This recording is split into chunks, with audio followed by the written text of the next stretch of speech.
North Richmond Street, being blind, was a quiet street except at the hour when the Christian Brothers School set the boys free. An uninhabited house of 2 stories stood at the blind end, detached from its neighbours in a square ground. The other houses of the street, conscious of decent lives within them, gazed at one another with brown, imperturbable faces. The former tenant of our house, a priest, had died in the back drawing-room. Air, musty from having been enclosed, hung in all the rooms, and the waste room behind the kitchen was littered with old useless papers. Among these I found a few paper-covered books, the pages of which were curled and damp.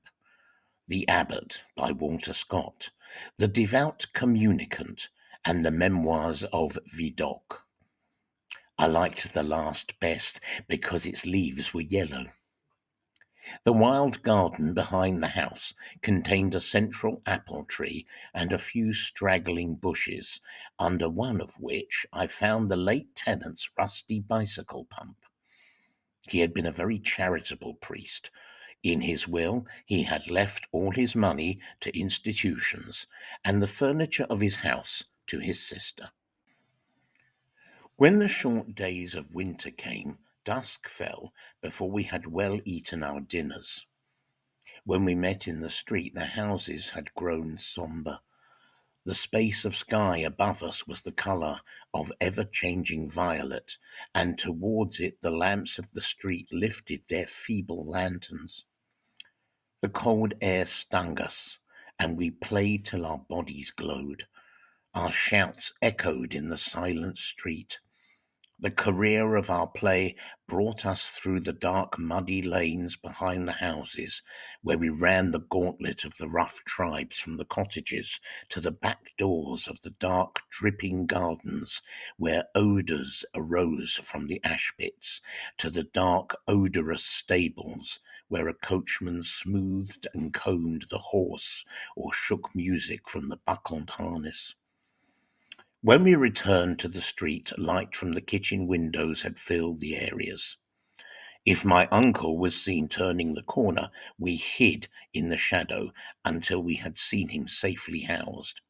Or if Mangan's sister came out on the doorstep to call her brother in to his tea, we watched her from our shadow peer up and down the street.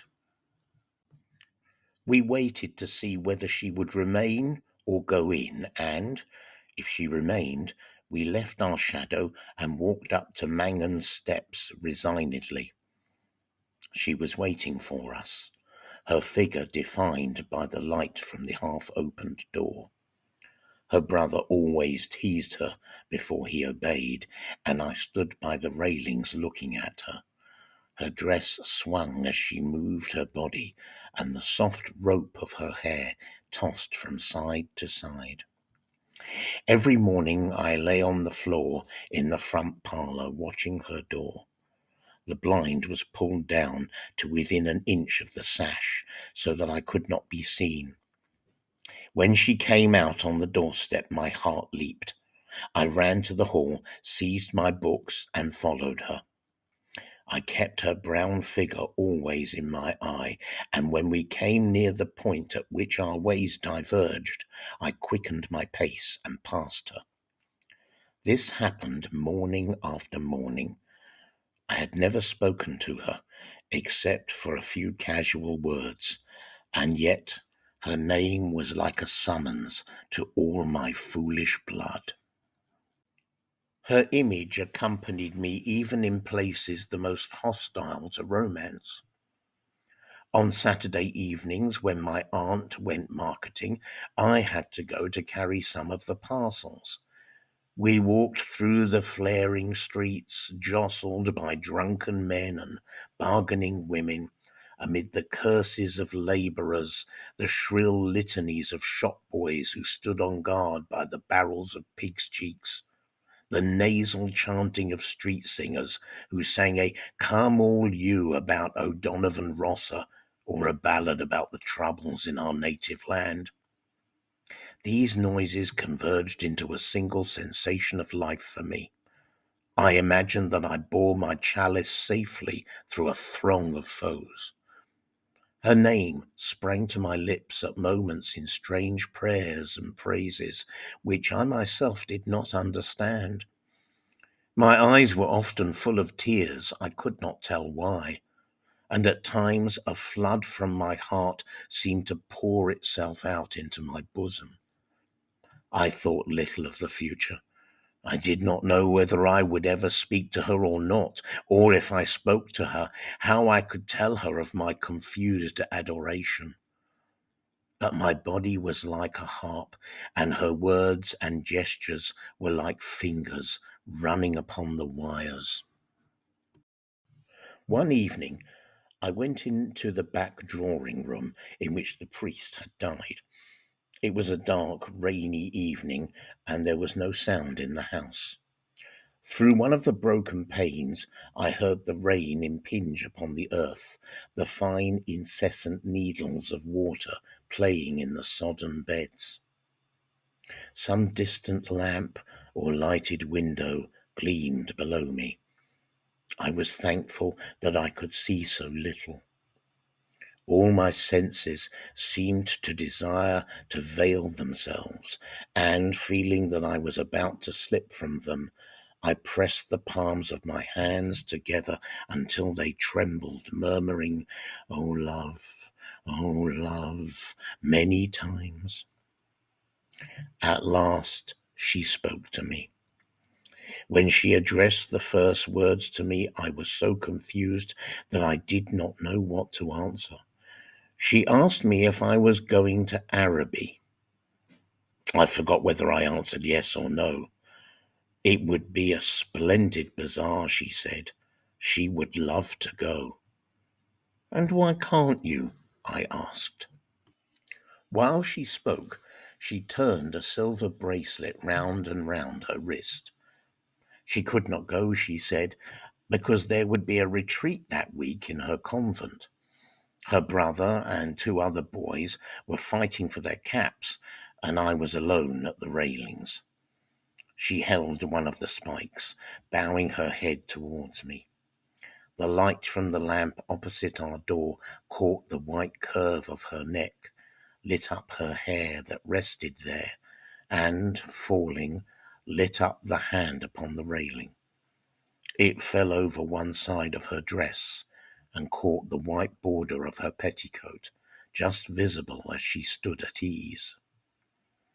"It's well for you," she said. "If I go," I said, "I will bring you something." What innumerable follies laid waste my waking and sleeping thoughts after that evening. I wished to annihilate the tedious intervening days. I chafed against the work of school. At night in my bedroom and by day in the classroom, her image came between me and the page I strove to read. The syllables of the word ARABY were called to me through the silence in which my soul luxuriated and cast an Eastern enchantment over me. I asked for leave to go to the bazaar on Saturday night. My aunt was surprised and hoped it was not some Freemason affair. I answered few questions in class. I watched my master's face pass from amiability to sternness. He hoped I was not beginning to idle. I could not call my wandering thoughts together. I had hardly any patience with the serious work of life, which, now that it stood between me and my desire, seemed to me child's play, ugly, monotonous child's play.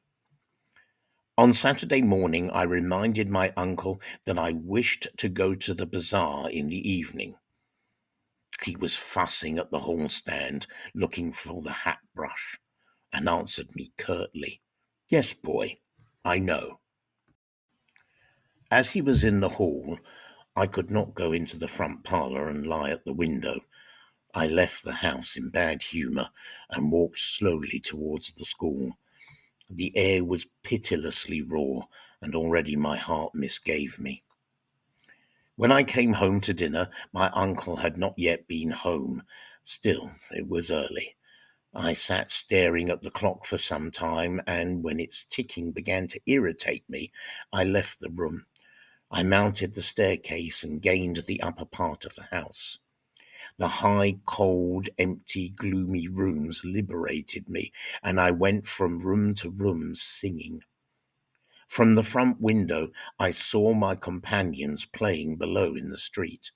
Their cries reached me weakened and indistinct, and leaning my forehead against the cool glass, I looked over at the dark house where she lived. I may have stood there for an hour, seeing nothing but the brown-clad figure cast by my imagination, touched discreetly by the lamplight at the curved neck, at the hand upon the railings, and at the border below the dress. When I came downstairs again, I found Mrs. Mercer sitting at the fire. She was an old, garrulous woman, a pawnbroker's widow, who collected used stamps for some pious purpose. I had to endure the gossip of the tea table. The meal was prolonged beyond an hour, and still my uncle did not come. Mrs. Mercer stood up to go. She was sorry she couldn't wait any longer, but it was after 8 o'clock, and she did not like to be out late, as the night air was bad for her. When she had gone, I began to walk up and down the room, clenching my fists.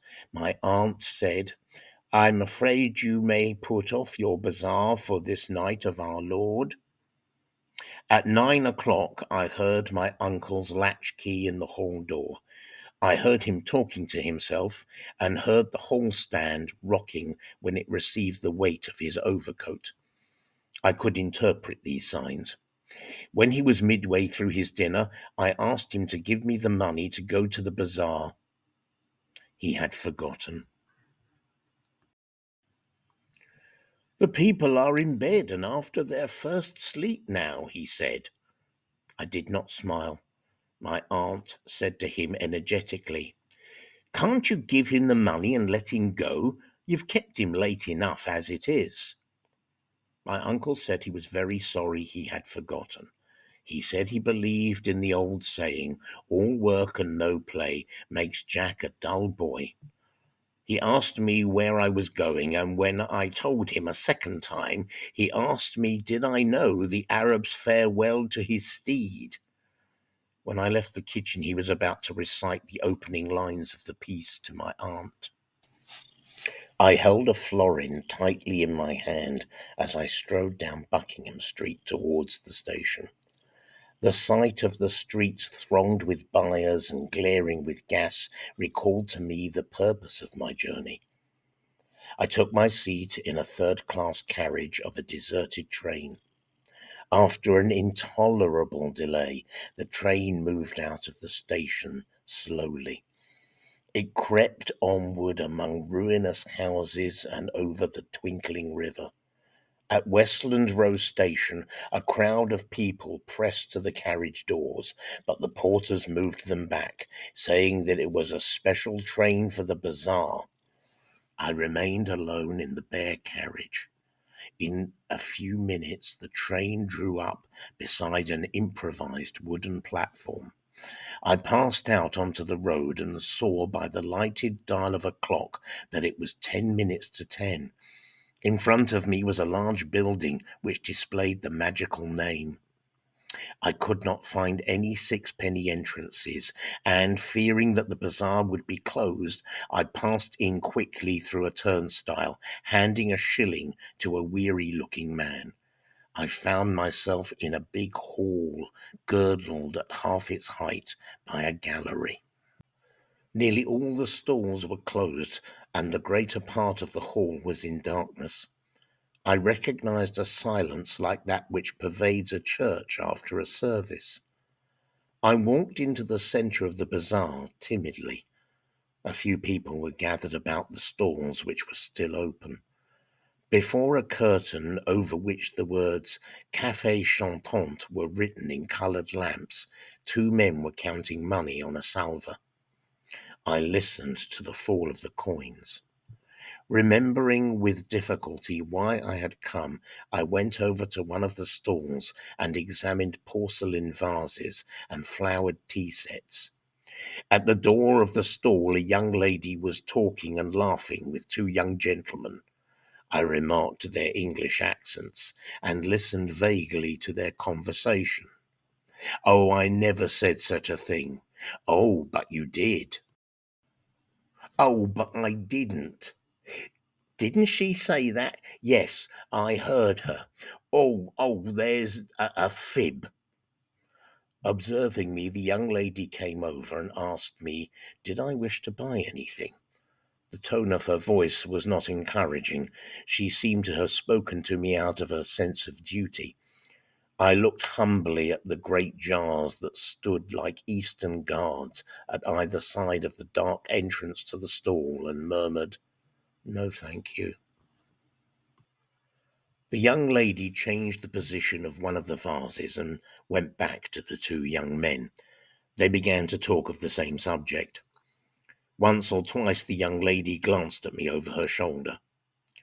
I lingered before her stall, though I knew my stay was useless, to make my interest in her wares seem more real. Then I turned away slowly and walked down the middle of the bazaar. I allowed the 2 pennies to fall against the sixpence in my pocket. I heard a voice call from one end of the gallery that the light was out. The upper part of the hall was now completely dark. Gazing up into the darkness, I saw myself as a creature driven and derided by vanity, and my eyes burned with anguish and anger.